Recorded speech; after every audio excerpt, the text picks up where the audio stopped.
It's cold, it's winter, but my dog is molting to shit. As soon as I wear black hairs, it's fucking nightmare.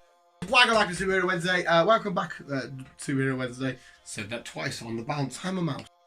Mouse. No, it doesn't rhyme. Does it? Bounce. Rat mouse. No, it doesn't fucking rhyme. Bounce. House. Trounce. Nounce. Lounce.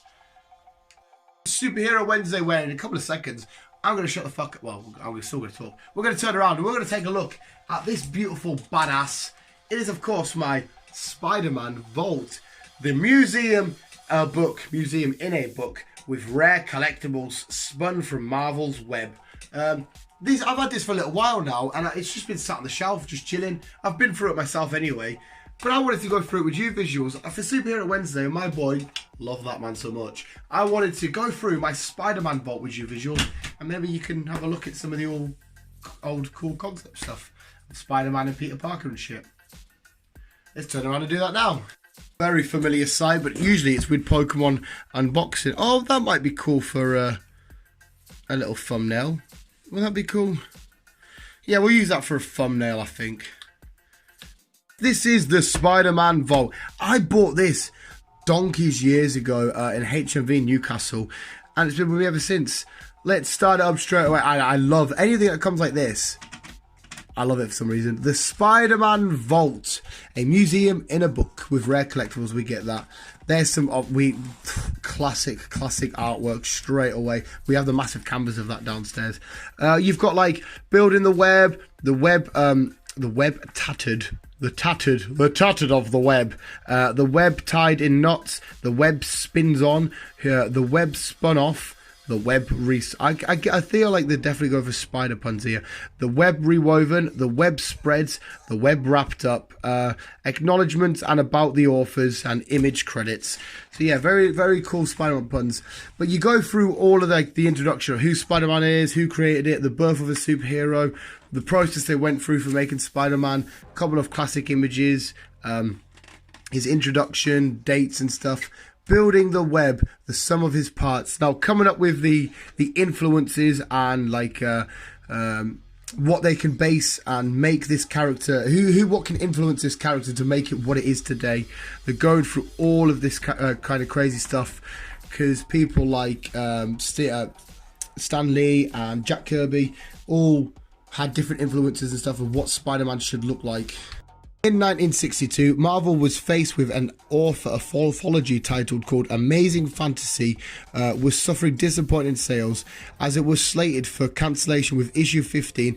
Editor and main writer Stan Lee approached publisher Martin Goodman with an idea for a character that was an inversion of every other comic book superhero out there. See, there were desperate times. They needed a superhero to help save sales and build interest and a new, bigger fan base. And this was the man that swooped in to save them.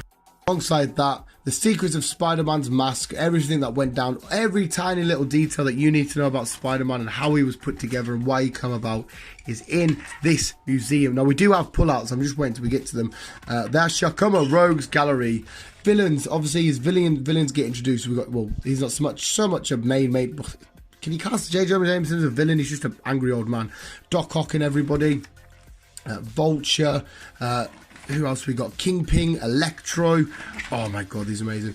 Goblins up in the corner. More classic images. Is that the villains catalogue done? I'm sure we had Venom in here. Yeah. Oh, here we go. Here we have some pullouts. Spider-Man. Let's get these bad boys out. We have here Spider-Man. But the best thing about these is obviously...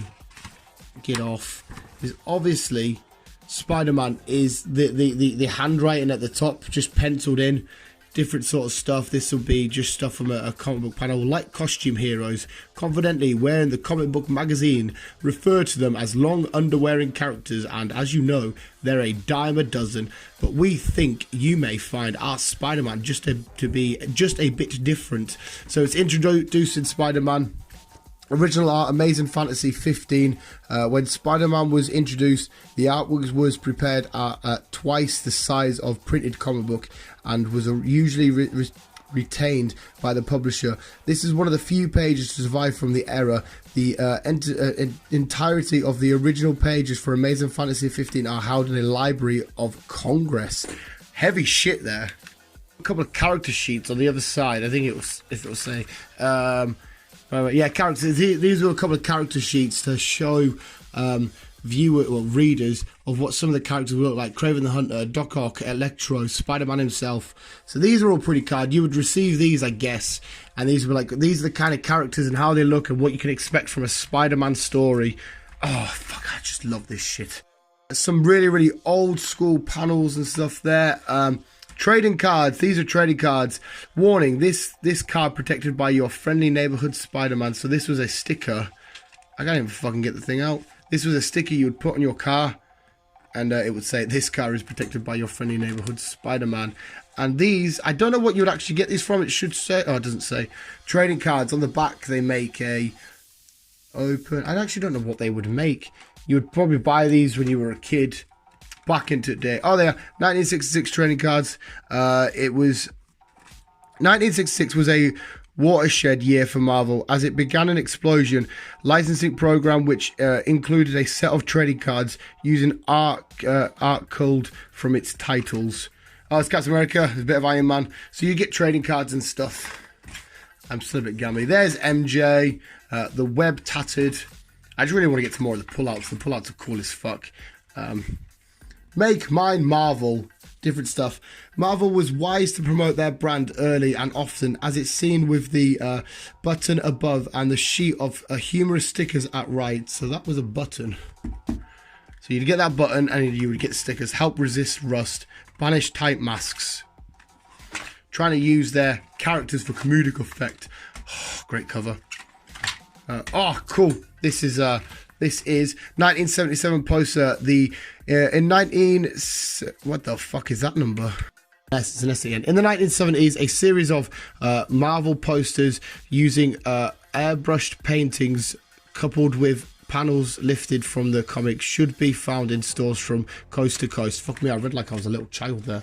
Trust me, I do read. So these panels you would get brushed with airbrushes. That's a cool poster. I could stick these up, I guess, but I don't really want to keep them out of the museum. This is my personal Spider-Man museum.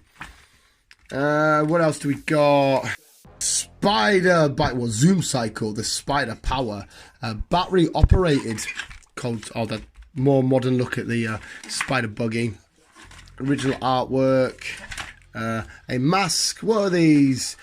In 1978, Marvel stationery. Spider-Man became the face of Marvel Comics, as seen with the stationery the publisher used in 1978. In later years, when the black costume was introduced, Marvel readied its stationery to help sell the idea of what the costume switch was permanent. So you had like a little mask there, and you had some paper, like stationery stuff, so you could write your little notes and everything like that. Oh, that's kind of fucking cool. See, I haven't fully been for everything. What else? Oh, going off to different countries. I assume Japan. I think Spider-Man got quite big in Japan. I can see. There we go. That's what I wanted to get to. Just dropped in to say hello. These are a sticker, a trading card, and a black costumed postcard. There's a postcard, trading card, and a sticker. I'm not sticking them up there. They're all staying where they are. I want to get some more pop-outs. Do we have more pop-outs? Old artwork. I now pronounce you husband and wife. We got another poster. Yeah, a poster. 1989 poster heading the arrival of Todd, a McFarlane-driven Spider-Man title featuring such revenished artist details and englared eyes and spaghetti webbing. So that's like the webbing that you still kind of see today. Mainly, you saw it a lot in the animated show. You see Spider-Man jumping off everywhere. New artwork. How they're changing the design of the web and how the web should look. That is definitely the best webbing you could get from a Spider-Man. I love that webbing. So we see his interactions here with some people like the Fantastic Four, different costume designs, those teeth, that tongue. Here we go with Venom. Of course, Venom was coming into it. The web spins on. Maximum Carnage. You got Kraven the Hunter. You got X-Men stuff there. We got, oh, what are these? Oh, these are original sketch by Jim Lee, Klaus Jackson, and Andrew Wildman. Let's take a look at these sketches. Obviously, these aren't the sketches that they drew. These will just be photocopies, but they are like, look how ridiculous that is. That is just fucking gorgeous. And look at that. Oh shit, looks like something I drew. Oh, fuck me, I could draw that. Actual comic book artist. But, because I'm quite shit. I draw Pokemon. I draw a lot of Pokemon. Get that away. Whereas we got more classic covers, just getting, obviously, as it gets closer and closer, it's telling more of the more modern story of Spider-Man and what he's done over more recent years. Fuck me, I said that so posh. Ooh, what do we got? Original inked page. So there's an original inked, I don't think I need to get, it's not double-sided, is it? No. So there's an original inked page, couple of panels. Let's have a page number 48. 48. I think it was more Fantastic Four shenanigans there. Classic artwork, Untold Tales of Spider-Man, Sensational Spider-Man and Friendly Neighborhood Spider-Man, Ultimate Spider-Man. So obviously we've got the Ultimate Spider-Man shit. Never Say Die. Original color charts for Spider-Man magazine. Spider-Man magazine was a newsstand publication for younger readers that mixed articles and comic stories. Shown here are two of Maurice Servine's color guides for a story from the first issue. The codes indicate the different values of red magenta, yellow and blue cyan that are to be mixed to get the right tones. So what you'd need to mix all the right tones for this page and these panels of this comic to make it look right. Oh god, oh there's the Vulture. Get away, Vulture.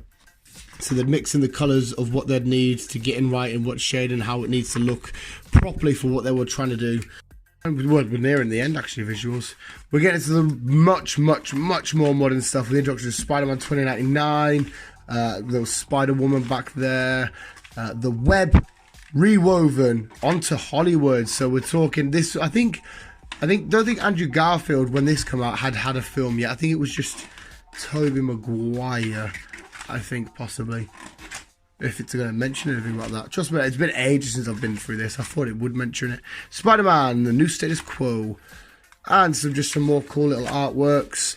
The web spreads. Oh, yeah, there you go. There he is. Spidey Adventures on screen. Yeah, Andrew Garfield definitely didn't have his film out yet. And, oh, what's this? We got a Sony promo press pass to promote the first Spider-Man feature film. Sony distributed this Forks Daily Bugle press badge to fans at comic conventions and also at screenings for the movie, and a storyboard. So a storyboard from the actual film. Oh shit, that's fucking gnarly. That's so fucking cool. Oh yeah, you can see the original Spider-Man films. Power of Warlock, they're legend up there himself. Spider-Man, the movies, different popcorn stuff. New York Fears, Costume Freak. Some of the artwork from Spider-Man 2. The Amazing Spider-Man 3 poster. The web wrapped up. So this is like, there's a couple of animated stuff there. Spider-Man themed, all kinds of... Oh, that's so cool. Stan Lee with Spider-Man, bit of Iron Man in there for his hair, Captain America at the top. That's absolutely nice. There's Obama with Spider-Man. Acknowledgements to the authors. And there we go. I could have went into a bit more detail there, but I just wanted to show off the cool pullouts. Visuals, if you did enjoy that little look through Spider-Man, I got a bit rambly, and it's kind of awkward to read because one, I'm a retard, and two, I had to kind of look over the camera and thingy. Yeah, it doesn't help. But visuals, the ending's going to be so appropriate today. That was the Spider-Man vault. We can go get this back out and have another look at detail. I just wanted to show it off. But visuals, if you did enjoy, Wabooski. Let me know in the comments below. But visuals, thank you so much for watching. From always keep it, yeah, keep on. Oh, I'm singing on. I love me, Spider-Man.